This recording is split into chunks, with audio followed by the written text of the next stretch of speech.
মনে করো ডাক্তার তোমাকে একটা ট্যাবলেট দিল, দিয়ে বলল তুমি এই মেডিসিনটা খাও, তুমি ভালো হয়ে যাবে। সত্যি সত্যি তুমি সেই মেডিসিনটা খেলে এবং ভালো হয়ে গেলে। মুহূর্তেই তোমার পেটের ব্যথা উধাও হয়ে গেল। আসলে সেই মেডিসিনে ছিল কিছু চিনি আর কিছু ময়দা। এতে অ্যাক্টিভ ড্রাগ ইনগ্রেডিয়েন্ট ছিলই না। তাহলে কিভাবে তুমি ভালো হয়ে গেলে? একে বলা হয় প্লাসিবো ইফেক্ট।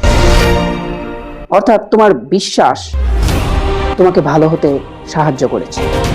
যখন তুমি বিশ্বাস করলে যে তুমি ট্রিটমেন্ট নিচ্ছ, তখন তোমার মস্তিষ্কের পিটুইটারি গ্ল্যান্ড থেকে এন্ডোরফিন হরমোন সিক্রেট হবে এবং নার্ভ থেকে ডোপামিন হরমোন সিক্রেট হবে, এবং যা হবার তাই হবে। অর্থাৎ তোমার বিশ্বাসের কারণেই তুমি ভালো হতে শুরু করবে।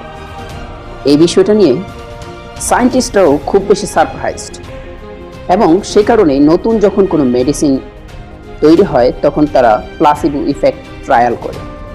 অর্থাৎ সত্যিই কি মেডিসিনটা কাজ করছে, নাকি চলছে বিশ্বাসের কোনো এক খেলা, এবং তারপর মার্কেটে মেডিসিনটা ছাড়া হয়।